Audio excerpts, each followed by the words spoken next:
Amém. Boa noite. Que alegria essa virada, hein, de Deus na nossa vida. Que coisa que... Olha, eu já estou sentindo aqui que esse negócio vai... esse negócio vai... Eu estou pensando aqui o seguinte. Eu estava pensando ali. Capaz de ter vindo alguém aqui para o culto nessa igreja hoje pela primeira vez. Se eu vou naquela igreja, tem alguém que está aqui pela primeira vez hoje, que veio no culto assim?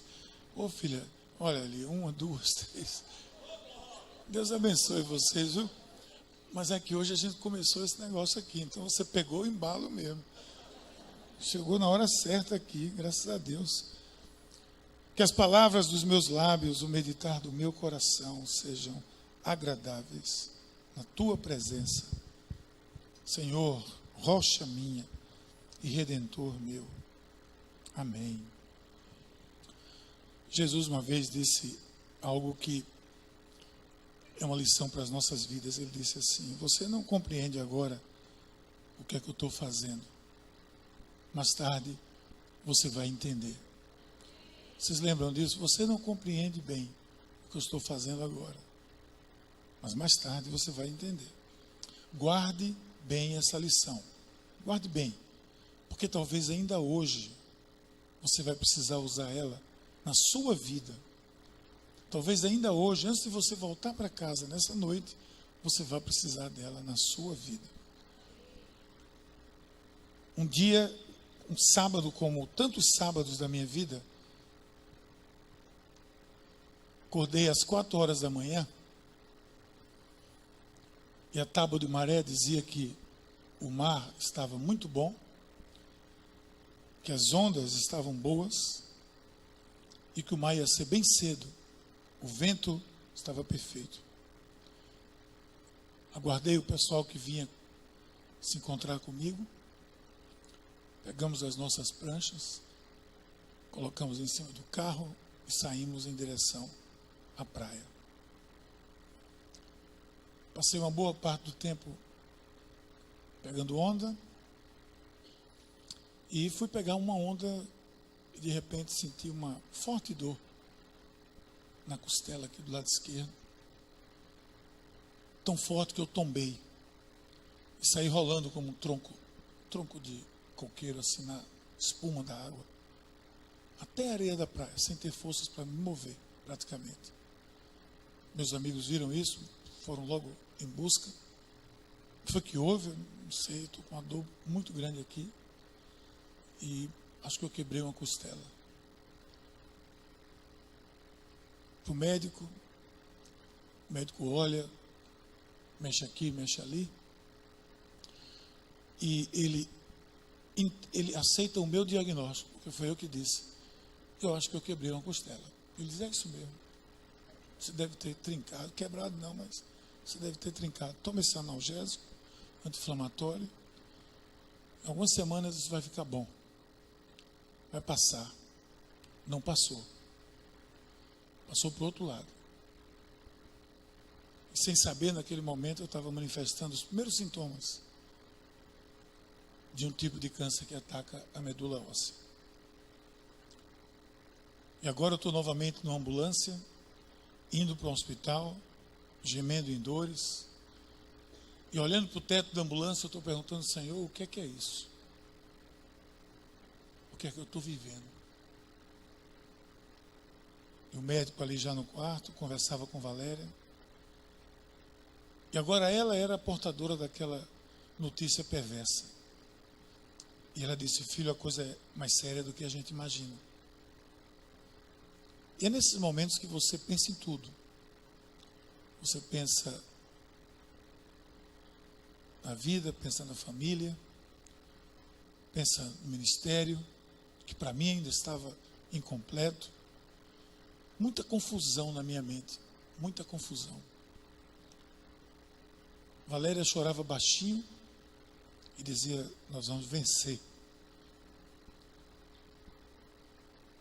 Juntos nós vamos vencer essa. E esse foi o momento do medo. Esse foi o momento do medo. Porque o mar não estava se abrindo na frente da gente. Minhas pernas estavam trêmulas, E eu não tinha sequer coragem de tocar nas águas para que elas se abrissem. O salmista, Salmo 55, diz assim: sinto um medo terrível, um medo tremendo. O pavor tomou conta de mim. Ah, se eu tivesse asas como pomba, voaria para um lugar de descanso, fugiria para bem longe e moraria no deserto. Lá na frente ele vai dizer assim: mas eu, porém, confiarei em ti. Não são poucas as vezes que o mar não se abre diante de nós. Não são poucas, você sabe disso. Eu sei disso. Tratamento,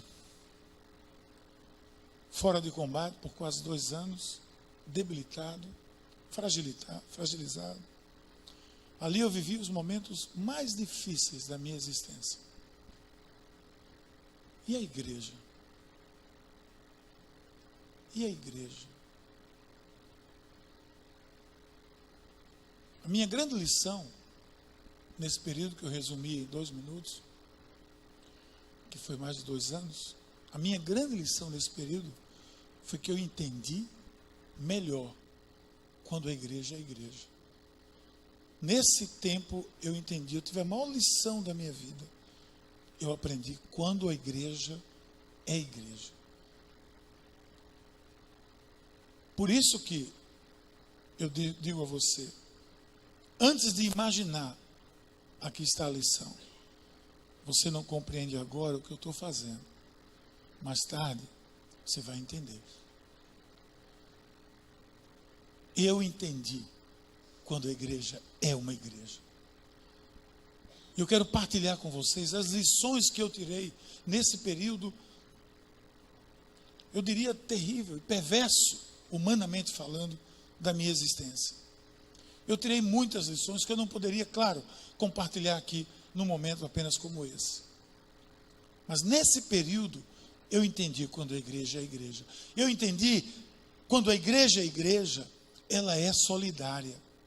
Quando a igreja é igreja, ela é solidária. Atente para isso. Solidariedade. A solidariedade, disse Franz Kafka, é o sentimento que melhor expressa o respeito pela dignidade humana. No dicionário, solidariedade diz assim: é o compromisso pelo qual as pessoas se obrigam umas pelas outras e cada uma delas por todas. Olha aí. É o compromisso pelo qual as pessoas se obrigam uma pelas outras e cada uma delas por todas.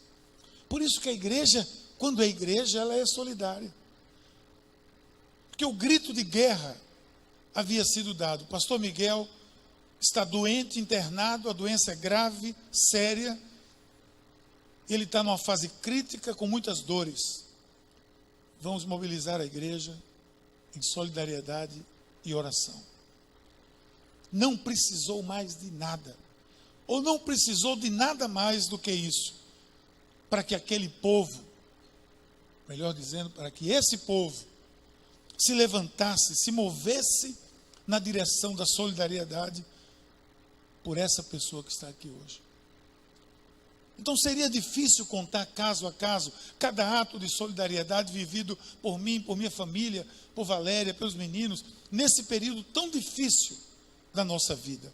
Mas por outro lado, fica fácil concluir que sem a solidariedade, nós não tínhamos, ou pelo menos sem a solidariedade, nós teríamos vivido momentos muito mais difíceis. Sem a solidariedade da igreja, seria tão difícil, talvez até difícil de superar. Ajuda, presença, gente indo limpar minha casa, gente indo fazer faxina, gente com o meu carro para cima e para baixo, fazendo pagamento, cuidando de minhas contas, cuidando da minha vida.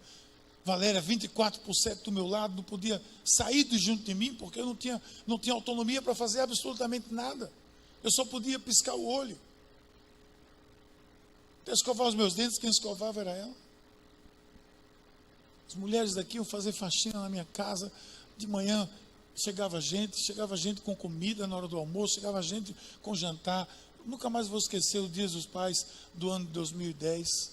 Nunca mais. Porque eu estava ali, paralisado, em cima de uma cadeira de rodas.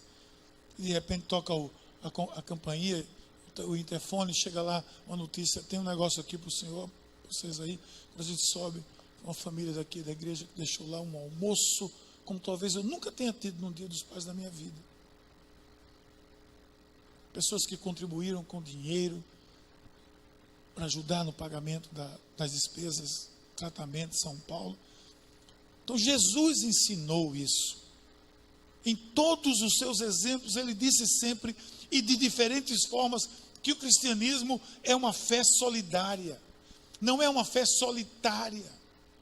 A fé cristã não é a fé da solidão, ela é a fé da solitude, que solitude é diferente, solitude são momentos que você precisa ter. Mas a fé cristã é uma fé solidária, e a igreja entende isso, entendeu isso, porque nos primeiros anos da sua existência, a igreja foi solidária aos extremos. Já em Roma, no primeiro século, a igreja, o cristianismo, os cristãos eram quem cuidavam dos doentes, era quem limpavam as chagas do doente, e o povo não entendia aquilo. Como é que esse povo faz isso? Por que eles fazem isso? Em nome de um morto, em nome de uma pessoa que morreu numa cruz, como é que essas pessoas têm ânimo para fazer coisa desse tipo?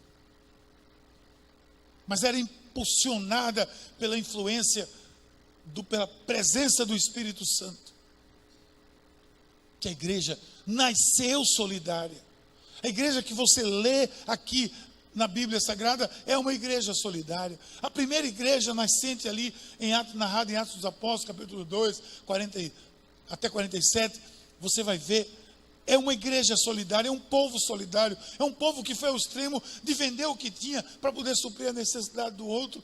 É um povo que estava vivendo uma lua de mel com o Espírito Santo. Agora, quando nós deixamos de viver essa lua de mel com o Espírito Santo, aí nós começamos a viver uma igreja solitária.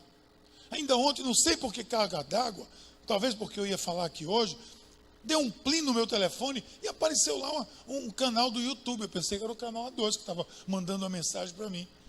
Eu disse: o que é isso aqui? E fui abrir. Quando eu abri, era uma moça fazendo uma mensagem no YouTube, dizendo que não precisava da igreja.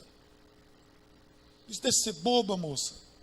Deixa de dizer besteira. Não preciso da igreja. Eu oro em casa. Eu cuido do meu marido em casa. Meu marido cuida de mim em casa. E por aí foi falando tanta bobagem falando, que eu pensei: meu Deus, como é que uma pessoa que experimentou a Jesus Cristo, esteve um dia em lua de mel com o Espírito Santo, pode estar dizendo uma asneira dessa? Solidariedade está presente na igreja. Mas talvez impulsionada pela influência da sociedade, que hoje tem uma marca extremamente intimista, olha muito para dentro de si, não é verdade? Às vezes a gente olha muito para dentro de nós. Graças a Deus nós temos um mapa mundi aqui, desse tamanho, que pode olhar e dizer: nós não estamos sozinhos nesse mundo, essas paredes têm vidro, nós não estamos sozinhos, nós estamos vendo a rua, nós estamos vendo as pessoas. Isso aqui não é um Xbox, isso aqui não é uma caixa fechada, isso aqui é uma maternidade, é um forno, é uma fornalha que prepara as coisas de Deus para sair para esse mundo. Solidariedade. Quando Jesus viu as pessoas vagando ali, o que é que ele diz na Bíblia? Ele se compadeceu delas. Olha o que ele disse: ao ver as multidões, Mateus diz, teve compaixão delas, porque estavam aflitas, desamparadas, como ovelhas que não têm pastor. Quando nós olhamos as pessoas, eu olho as pessoas, eu digo: elas estão aflitas, elas estão desamparadas, porque elas não têm um pastor, elas são ovelhas sem um pastor, sem um Senhor, elas não têm o Espírito Santo, nunca souberam o que é uma lua de mel com o Espírito Santo. A atitude dos cristãos em resposta ao apelo de Paulo para ajudar a igreja em Jerusalém, lá em Romanos 15, 23 adiante, foi uma atitude de solidariedade. Eles fizeram uma grande coleta que Paulo levou lá para Jerusalém, porque teve uma seca, eles estavam morrendo de fome, a igreja estava passando necessidade. A atitude dos cristãos é essa. E nos dias de hoje você vê, eu não posso me esquecer nunca. Eu estava ali ainda no tratamento e vi, e lembro quando houve aquela tragédia lá no Rio de Janeiro, em Teresópolis, na serra ali. E até hoje o Estado não chegou naquele lugar como deveria ter chegado. Até hoje, 6 anos, 7 anos depois. Mas sabe quem foi a primeira instituição a chegar lá e cuidar dos doentes, cuidar dos desabrigados, cuidar das pessoas? Cuidar Eu acho que não. Desculpe, irmão. Convidaram outro pregador para À cá frente? hoje? De Maragogi. É porque... Hã? Marquinhos, está repreendido?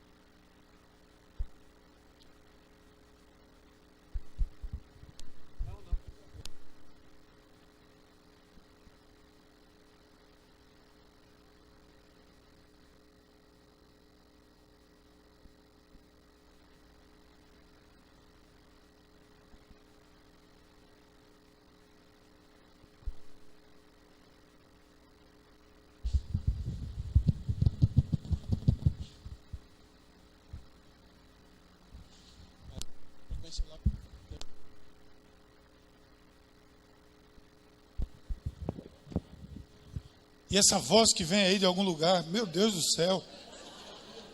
Ah, para o inferno, quero. Oxi.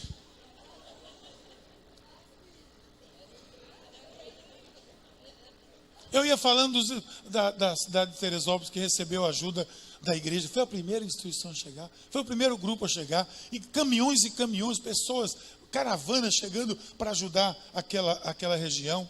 Na tragédia lá do Katrina, eu lembro, eu estava nos Estados Unidos, numa conferência, numa igreja, e de repente eu vejo um grande número de pastores assim, e tinha uma placa assim, Katrina. Eu disse, o que é isso?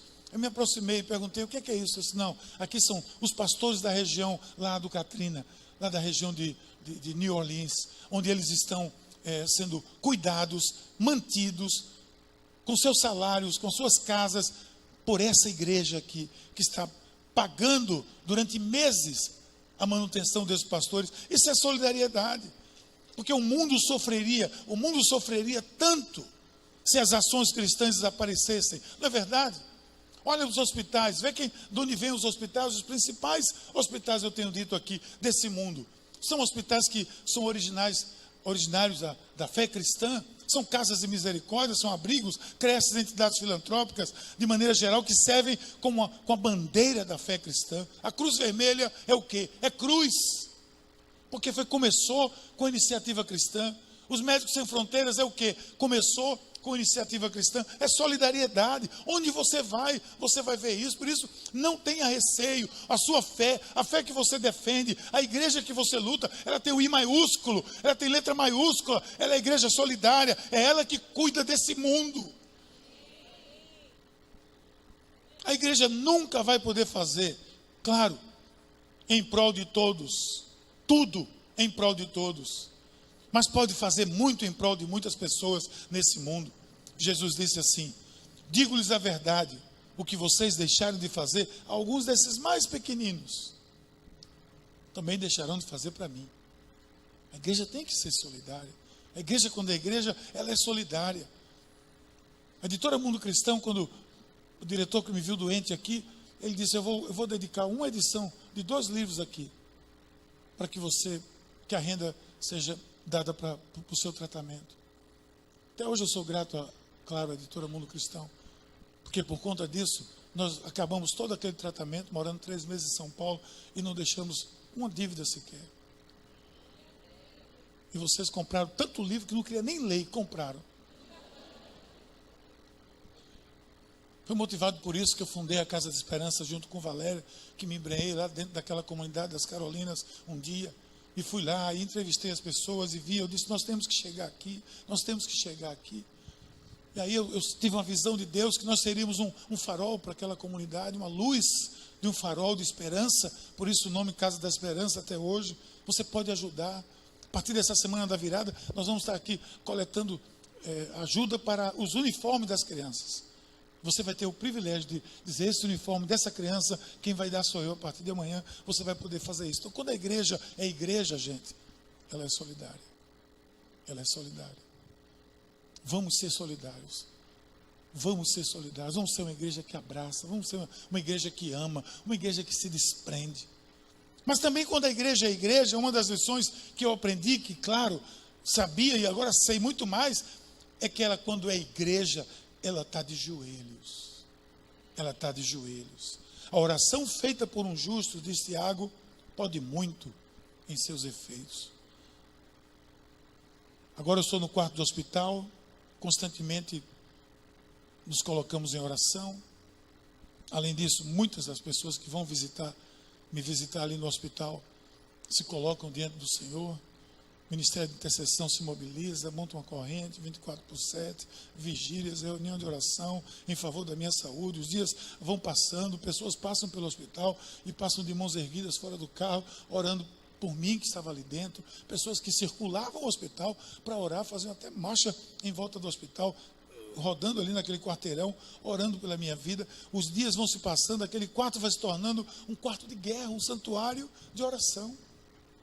Havia ali um exército de anjos valentes, protetores, enviados dos céus para batalhar pela minha vida. Eu não tenho dúvida nenhuma disso. Nenhuma dúvida que isso aconteceu. Não havia passado ainda um terço do meu tempo ali. Mas algo me fazia seguir em frente, não esmorecer. Em nenhum momento eu me senti em tédio dentro daquele quarto. Passei 45 dias dentro daquele quarto. Em nenhum momento eu me senti entediado. Se você pergunta por que foi isso, como foi isso? Pelos joelhos da igreja. Pelos joelhos da igreja. Que não permitiam que eu me sentisse assim, porque eu tinha tudo para me sentir. Nem da cama eu me levantava. Qual é o seu problema? Qual é o seu problema? Qual é a sua dificuldade?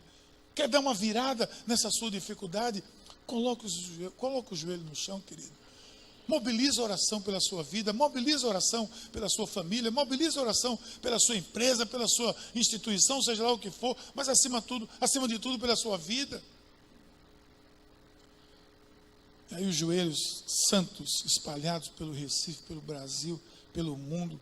Eu tenho certeza que as forças não vinham do meu pulmão, nem da minha mente, mas dos joelhos de milhares de pessoas espalhadas por todo o globo, parte dessa gloriosa igreja de Jesus Cristo. A igreja de Jesus Cristo é a igreja, quando ela está de joelho. O cristianismo é a religião da oração. Uma vez perguntaram a uma entrevista lá na Inglaterra, um programa desse talk show, e a entrevistadora, ela ficou inquieta. Ela disse: uma coisa que me intriga com vocês, cristãos, é que vocês simplesmente dizem: eu vou falar com Deus, eu vou orar a Deus, e eu não vejo como falar com Deus, eu não vejo nada, eu não vejo Deus. Isso intriga as pessoas. O cristianismo é a fé da oração. A vida de oração faz parte da minha vida, não é necessariamente restrita a um departamento.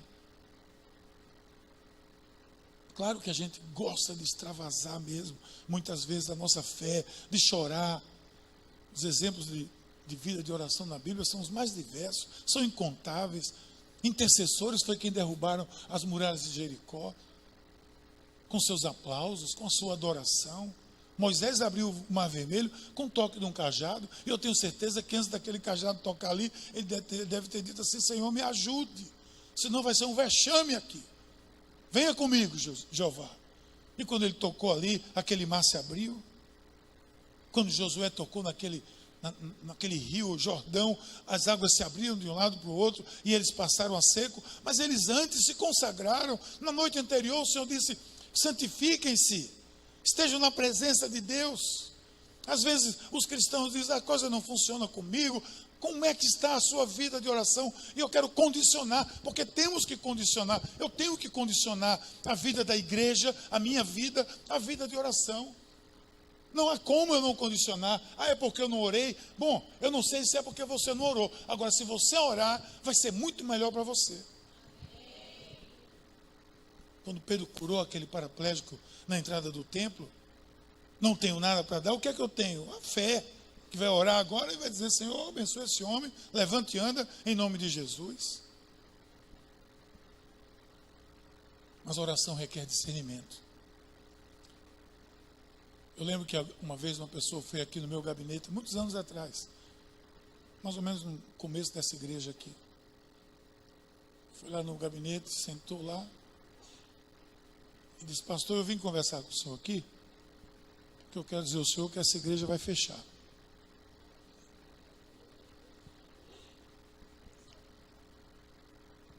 Eu não sei, foi quem marcou a entrevista dela comigo.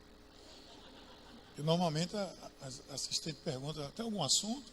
Eu quero dizer a ele que a igreja vai fechar. Ela não disse isso, né? Eu quero dizer ao senhor que a igreja vai fechar.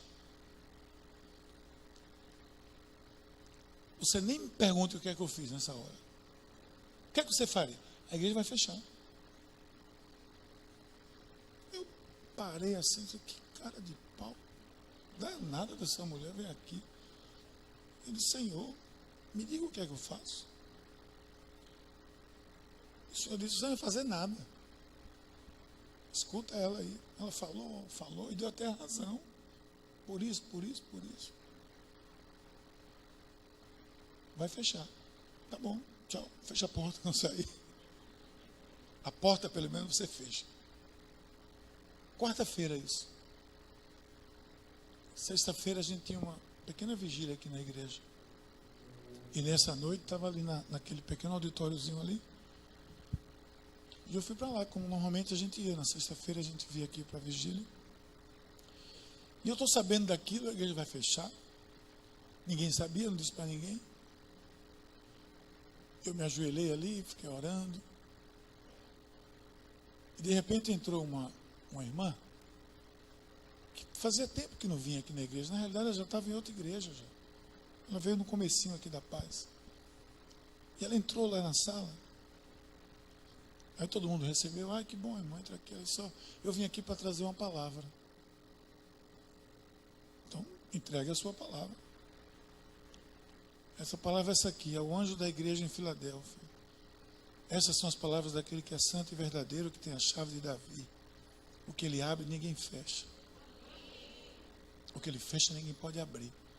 Conheço as suas obras e coloquei diante de você uma porta aberta que ninguém pode fechar. Eu sei que você tem pouca força, eu não tinha força nenhuma naquele momento. Mas guardou a minha palavra e não negou o meu nome. Nem essa irmã sabe até hoje. E poucas pessoas sabiam até hoje que isso tinha acontecido. Ninguém sabia que Deus havia movido aquela pessoa para ir naquela sala, trazer uma palavra para o seu filho, Miguel Uchoa, que precisava e pedia que ele falasse ao seu coração. Até hoje, eu repito, pouquíssimas pessoas sabem disso, agora, claro que vai espalhar.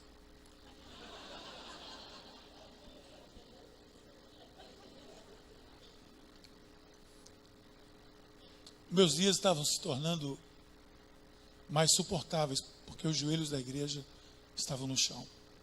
Joelhos estavam no chão. A igreja estava de joelho. Eu quero chamar a paz para crescer e dar uma total virada na direção de sermos cada dia mais uma igreja de joelhos. Cada dia mais uma igreja de joelhos. Quando eu atendi o pedido de tanta gente que o nosso quarto de guerra permanecesse, deixa eu dizer a você uma coisa aqui. Não foi só pelo pedido de vocês, pelo apelo que me levou a pensar, a deixar o quarto de guerra permanente. Mas especialmente porque esse apelo me levou a pensar, e meu pensamento chegou ao óbvio. Me acompanhe nele. Se nós somos igreja, e dizemos que a igreja é isso, é o povo, somos nós. Se nós somos igreja, e dizemos que a igreja não é um CNPJ, que a igreja não é uma instituição necessariamente, que a igreja somos nós, que a igreja é o povo de Deus. Se nós somos igreja e dizemos tudo isso, e as principais instalações que tem aqui são para sustentar a estrutura, porque isso é escritório, é secretaria, é sala de isso, sala daquilo, tudo para sustentar a estrutura, o que tem que existir. O Senhor disse, sim, o que é que está faltando? Está faltando um lugar para sustentar a igreja. Está faltando um lugar para sustentar a igreja. Se o escritório sustenta a igreja, um quarto de guerra é que tem que sustentar a igreja. São os nossos joelhos, que a igreja só é igreja, quando ela é igreja, é quando ela está de joelho. Então vamos nos ajoelhar com mais frequência, vamos usar mais esse quarto de guerra, vamos batalhar pela obra de Deus e por uma virada na vida da nossa igreja. Vamos ter mais encontros de oração, vamos ter mais momentos de oração nesse próximo ano e daí adiante. Porque eu estou aqui diante de vocês, vocês sabem disso, porque a igreja orou e nós estaremos onde Deus nos colocar. Se nós orarmos, entregarmos a igreja, quando ela está de joelho, eu sempre soube disso, mas eu tenho experimentado isso muito mais nos últimos 5, 6 anos. Mas a igreja também, sabe quando? Quando ela tem liderança. Ela tem liderança. Uma das coisas que mais me preocupava naquele período de ausência aqui na igreja era a minha ausência da paz. E essa preocupação foi cessando, porque eu fui pego pelo Senhor. Por isso que eu digo que as grandes lições da minha vida eu tirei nesse período. Ele me lembrou que eu dizia sempre uma frase aqui, que muitos de vocês vão lembrar, que eu sempre disse aqui, que essa igreja não é a igreja de um pastor, é a igreja de um Senhor. Pode repetir isso comigo? Essa igreja não é a igreja de um pastor, é a igreja de um Senhor. O Senhor me lembrou isso. Meu filho, você diz isso todo dia. Então por que você está assim tão preocupado? Ou o que você dizia era retórica? Para que ansiedade? Aí cai a ficha. Existe liderança. Onde existe liderança, existe direção. Onde existe direção, existe segurança. Eu aprendi, faz muito tempo, que liderança é tudo. Preste bem atenção, pode faltar muita coisa na sua vida, na vida de uma instituição, na vida da igreja, mas não pode faltar liderança. Se falta liderança, falta visão, e a Bíblia diz que sem visão o povo perece. Se falta liderança, falta visão. Sem visão, o povo perece. Sem visão, nós perecemos. Sem visão, o seu ministério perece. Sem visão, a sua célula perece. Sem visão, a sua família perece. Os seus negócios perecem. Então, tem que ter liderança. Aí, quando a igreja é igreja, ela é uma igreja que tem liderança. Olha para a história do povo de Deus. As peregrinações, as crises, os altos, os baixos. Você vai ver, sabe o quê? Que praticamente tudo de ruim que acontece com Israel na sua peregrinação. Você pode fazer uma coletânea aí e vai procurando na Bíblia. Vai ser um bom estudo. Você vai ver que todos os momentos de queda foram problemas com a liderança. A maioria esmagadora dos problemas foi diretamente ligada à fraqueza, à ausência ou ao pecado da liderança. Ou nós potencializamos a nossa liderança, ou não haverá virada nem na nossa vida, nem na vida da paz em 2017. Tudo em nossas vidas tem a ver com liderança. Deixa eu falar aqui rapidamente o que eu falei recentemente no Summit, lá em João Pessoa. É a potencialização da liderança. É a potencialização da liderança. Você pode, eu tenho aqui diante de mim uma multidão, e eu tenho certeza que a maioria de vocês são líderes. Potencialmente são líderes. Potencialmente vocês são líderes. Vocês têm dentro de vocês a capacidade de liderar. Tem algo que Deus lhe deu para liderar. Liderar não significa você ser um pastor, necessariamente ser um pregador. Para liderar aquilo que você pode fazer, que você pode liderar. Sua família, seus negócios, sua igreja, seu ministério, alguma coisa você pode liderar. E potencialmente está aí, dentro de você, essa capacidade. Agora está potencialmente. E potencialmente em nada, sabe o que significa? Nada. Porque potencialmente é só o potencial. Está ali parado. Se não potencializar, não vai adiantar nada. Por isso que eu tenho dito várias vezes que Deus usa os disponíveis mais do que os capazes. Porque se você tem alguém extremamente capaz sentado nessa cadeira, e tem alguém que não é tão capaz ainda, mas está em pé, quem é que vai fazer a diferença? Quem está em pé. O que está com potencial, está com potencial. Você tem um potencial muito grande e fica no potencial. E eu nunca quis morrer com potencial. Antes de eu morrer, eu sempre quis que o meu potencial se potencializasse. Muita gente acha que liderança é uma habilidade natural. É ótimo, mas tem que ser potencializada. Tem que se desenvolver, tem que crescer.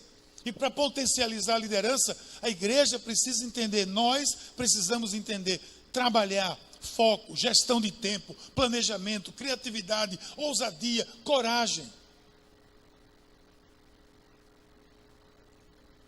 A leitura que foi feita aqui foi de Josué. Esse foi um rapaz que potencializou a liderança dele. Porque ele, lá já no começo, quando Moisés chegou no Egito, quem é que ajudava ele? Quem era o ajudante de ordem dele? Josué, Arão. E Josué ali junto, o tempo todo, aprendendo com Moisés, aprendendo com Moisés, aprendendo com Moisés. Um momento, Moisés faltou. Mandou primeiro o pessoal para Cades Barneia para espiar a terra. Voltaram dos 10, dos 12, voltaram 2. Quem? Josué e Caleb. E Josué aprendeu, Josué viu a terra. Josué tinha um potencial imenso. Mas passou 40 anos com o potencial, sendo preparado. Com o potencial, sendo preparado. Em algum momento, quando Moisés disse, agora é você, filho, vai que só tem tu mesmo. Porque eu vou para a glória e tu vai adiante. E o Senhor disse ao que a Josué, que a gente leu aqui. Seja forte e corajoso. O que é que ele disse mais? Faça tudo o que o seu servo Moisés, seu líder, lhe ensinou a fazer. Faça como ele. Faça como o seu líder fez esses anos todos. Josué tinha tudo potencializado, mas precisava o gatilho, precisava a espoleta. Eu e você temos tudo potencializado, mas precisa a espoleta. Essa espoleta que vai dar o tiro e pá! Aí você sai com tudo para fazer a obra de Deus. Mas enquanto a igreja não tiver liderança, deixa a dúvida de lado, filho. Deixa a dúvida de lado.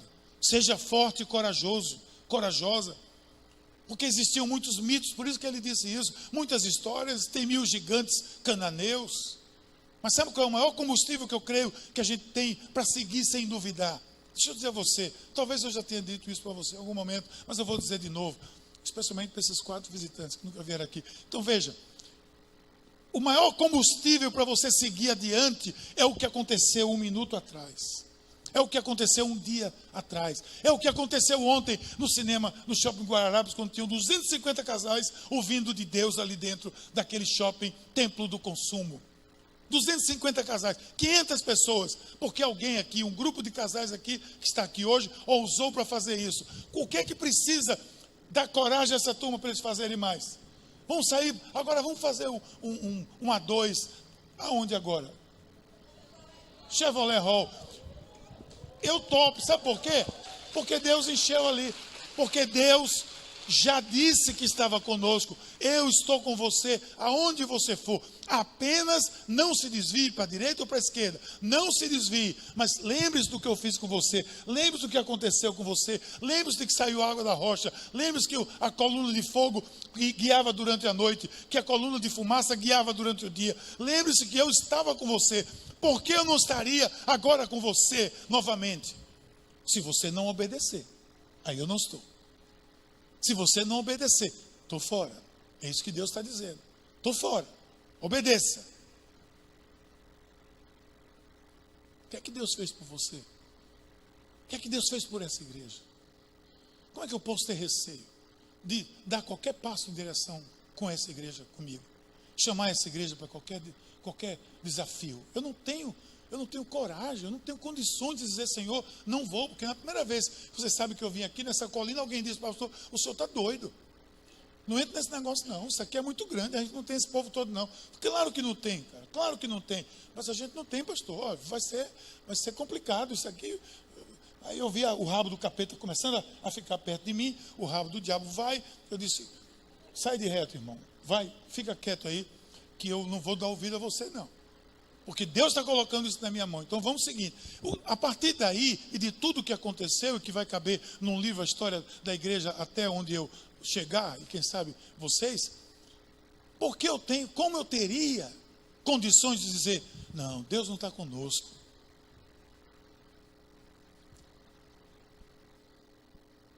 Nesse meio daí de Josué, tinha gente que duvidava.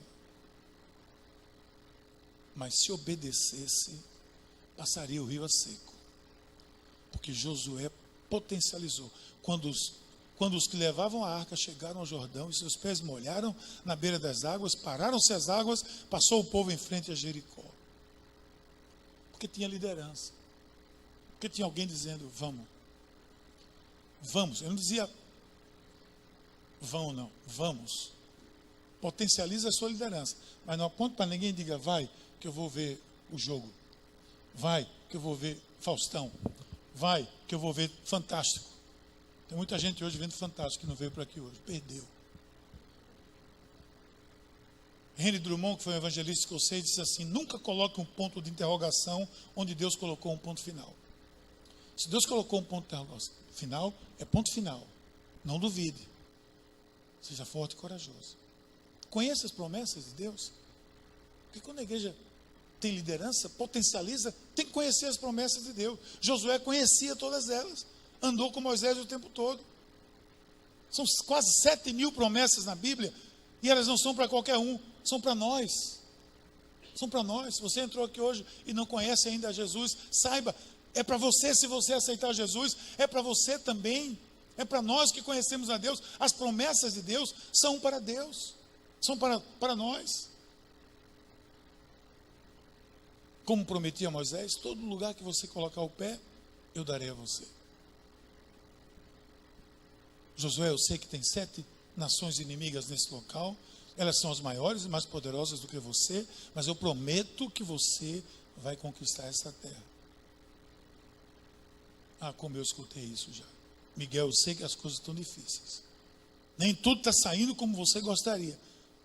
Mas eu prometo que eu vou prover, eu estou com você. Então, paz, povo de Deus, escute isso aqui. Não há ganho sem sacrifício. Não há ganho sem sacrifício. Acabamos de cantar aqui, diante do seu altar. Quando eu me sacrificar, sacrifício não significa apenas que eu estou dando o melhor que eu tenho para Deus. De onde veio a ideia que a igreja vai crescer, que nós vamos expandir? Porque esse é o nosso mote para 2017, expansão. De onde veio a ideia que isso vai crescer porque eu sou um líder carismático, você é um líder carismático porque eu não sou, porque você tem métodos fantásticos? De onde veio essa ideia? É 1% de inspiração, meu querido. E 99% de transpiração, segundo disse Thomas Edison. Eu nem sei se ele disse isso, mas dizem que ele disse. Mas é verdade. Não se aproxime da zona de conforto, fuja dela. Sabe quem é que está do lado? Sentado do lado da zona de conforto, com o controle remoto na mão? Ele mesmo. Você acertou. É ele mesmo. Quer ser usado? Quer ver a sua liderança potencializada? Olha as promessas de Deus e vamos trabalhar. Porque se nós fomos libertos do Egito, se o mar se abriu, se o maná caiu, se o fogo guiou, se a coluna de nuvem de dia, etc. Por que exatamente aqui nas margens da promessa de milênios, disse Josué? Por que aqui eu estou diante da promessa de milênios para o nosso povo? Por que Deus não vai abrir esse rio? Molhe o pé.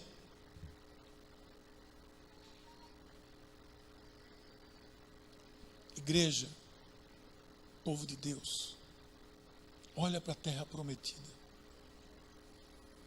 Não duvide, ela é sua.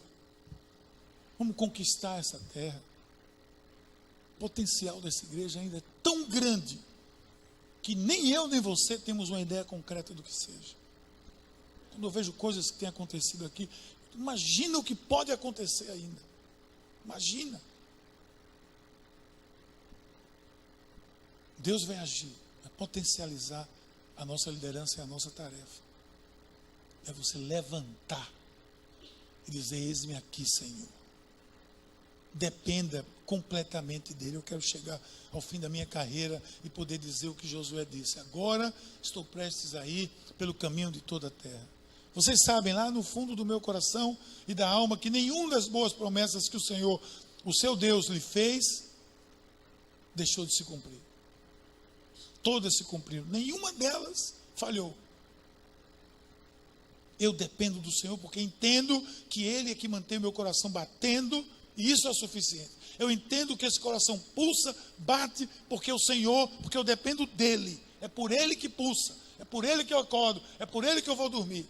Então, isso para mim basta. Eu dependo dEle. E Ele vai dizer cada passo. Pastor de uma grande igreja no Brasil, quando a gente começou com esse negócio de Semana da Virada, ele disse: rapaz, você vai fazer esse negócio Semana da Virada, uma semana, e você acha que esse povo vai para a igreja? Eu não sei não. Eu não podia falar para vocês e dizer: claro que eles vão. Não sei, não sei. Eu vou e vou motivar o povo aí, porque eu sei que Deus vai falar para a gente. Josué foi assim, ele foi crescendo na medida que a sua capacidade ia se potencializando e potencializou a sua liderança. As igrejas que têm se destacado em fazer a grande obra de Deus em todo o mundo, fazer com esmero, com qualidade, são aquelas que o povo não acumula sua capacidade de liderança, mas potencializa. A igreja, somente a igreja, quando ela tem liderança. Muita coisa pode tornar a igreja igreja. Muita coisa. Mas isso aqui não pode faltar. Quando a igreja é igreja, ela sai dos seus muros. Ela sai das suas paredes. Ela vai para os shopping centers. Ela vai para a rua. Ela vai para as praias. Ela vai para o surf. Ela vai para o esporte. Ela vai para o jiu-jitsu. Ela vai para o judô, ela vai para o karatê. Só não vai para o MMA, que aqui não vai ter esse negócio de MMA. Quando a igreja é igreja, ela sai dos seus muros. Existem muitas coisas que fazem a igreja igreja. Mas ela nunca será igreja se ela não decidir sair dos muros e cumprir o ídolo de Jesus. Porque essa é a tarefa maior da igreja. É levar o amor de Deus, é evangelizar esse mundo. A igreja vai continuar sendo igreja, mesmo que sofrendo, aos pedaços, aos frangalhos. Às vezes ela não tem uma boa liderança, às vezes ela não ora muito, às vezes ela não é muito solidária, às vezes ela não vive muito em comunhão, e por aí vai se espalhando mais. Mas ela vai sobrevivendo como uma caricatura de igreja, manchada, maculada, mas sobrevive. No entanto, me escute agora. Se a igreja não sair dos muros, ela perde a sua marca maior, que é existir para os outros. Igreja é a única instituição no mundo que não existe para os seus membros. Ela existe para os outros. Ela existe por isso, para isso. Nós existimos para isso. Jesus aproximou-se deles e disse: foi-me dada toda a autoridade no céu e na terra. Vão e façam discípulos de todas as nações, batizando-os em nome do Pai, do Filho e do Espírito Santo, ensinando-os a obedecer a tudo o que eu lhes ordenei, e eu estarei com vocês. A paz existe para cumprir essa missão, que foi dada pelo nosso Mestre. A partir do momento que começamos a achar isso aqui bom demais, gostoso demais, acomodado demais, perdemos o sentido da existência. A partir do momento que nós não formos mais aos shopping centers, a partir do momento que não formos mais à rua, a partir do momento que não formos mais ao mundo, perdemos o sentido. Olha o que o apóstolo Paulo, compreendendo isso, disse: portanto, somos embaixadores de Cristo, como se Deus estivesse fazendo o seu apelo por nosso intermédio. Olha isso, gente. Deixa eu colocar esse peso em cima de mim e de você agora. Somos embaixadores de Cristo, como se Deus estivesse fazendo o seu apelo por nosso intermédio. Como se não. É isso que é a verdade. Deus está apelando para esse mundo através da minha vida, através da sua vida, através dessa igreja, através da paz, no Cabo, na Zona Norte, nas Carolinas e Alhures, onde a gente for. Deus está colocando o seu apelo através de nós. Nós somos a embaixada de Jesus Cristo. Você entende para que isso existe? Porque esse lugar aqui existe. Isso aqui é uma embaixada de Jesus Cristo. Embaixada tem a bandeira, tem o território, tem a equipe, tem o propósito. E ela, acima de tudo, representa aquela nação. Pisou ali, está pisando no solo daquele país. Pisou aqui, está pisando no solo santo da embaixada de Jesus Cristo, que sai daqui para o mundo para representar a Jesus Cristo. Nós somos nação santa e representamos essa nação como embaixada de Jesus Cristo. Olha o que Pedro diz: nação santa, povo exclusivo de Deus. Para quê?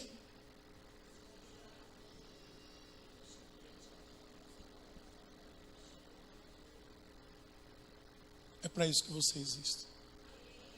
É para isso que eu existo. Qual é a minha tarefa? Anunciar.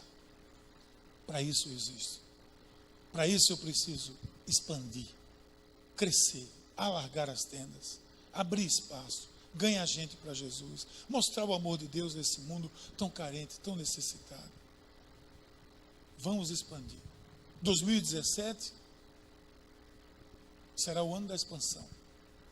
Expansão dos ministérios e suas atuações, expansão das células em multiplicações, expansão da liderança em capacitação, em envio, expansão da solidariedade em serviço. Parabéns, Ministério Flecha, fazendo aqui o outlet do bem para ajudar a Casa da Esperança e as Carolinas.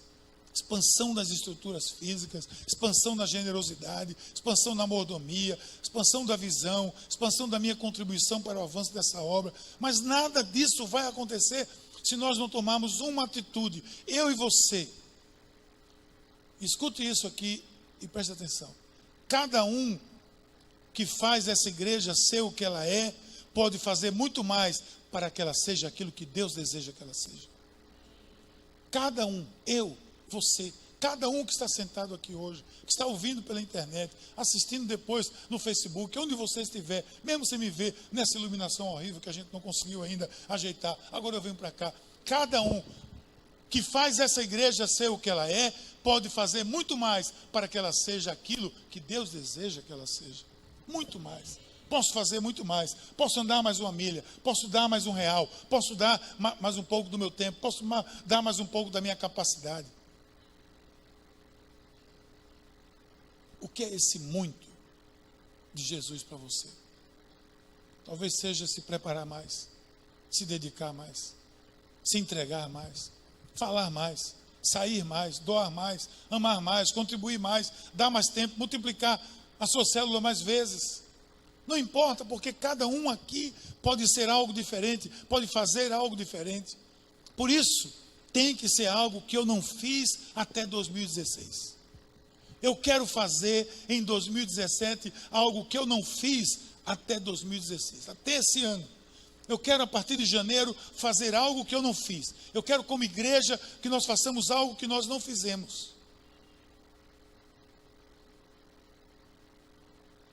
Essa igreja vai dar uma virada quando eu e a minha vida der uma virada. Se eu virei em dedicação, virei em visão, virei em abertura, o meu coração virou, a igreja vai virar. Quando eu voltei à atividade, depois do tratamento, fui pregar na igreja de São José dos Campos. O pastor Carlito me convidou. E fazia 3 anos que eu não ia lá. Quando eu fui, cheguei na colina e vi tudo aquilo que estava acontecendo. Tomei um susto. E disse para ele: vocês são loucos mesmo. Vocês são doidos para Jesus mesmo. Porque eles têm feito uma obra tão bonita. Hoje começa a Semana da Virada lá em São José. E eu virei a minha cabeça. Depois de quase 2 anos lá na reserva lá. Só treinando sem jogar. Quando eu volto, me defronto com aquela realidade. Encontrei aqui o conselho da igreja. Vim do aeroporto direto de mala, parei aqui, estava reunido o conselho. Eu pedi licença a eles, alguém que está aqui pode lembrar disso. Eu disse, eu estou de volta. Eu voltei. E a gente vai virar, vamos fazer mais, vamos avançar mais. Nesses últimos 3 anos, essa igreja tem avançado mais, praticamente, do que dos últimos 17 da existência dela. Porque eu virei a minha vida, eu virei o meu coração. Imagine todo mundo aqui virando o coração. Todas essas quase 2.000 pessoas que vivem circulando nessa igreja, virando o seu coração. Imagina o que vai acontecer. Estou doido para ver isso. Vamos fazer muita coisa esse ano. Eu quero convocar você para que quando nós fizermos, você diga assim, eis-me aqui. Você vai virar. Você não compreende agora o que eu estou dizendo, mais tarde vai compreender.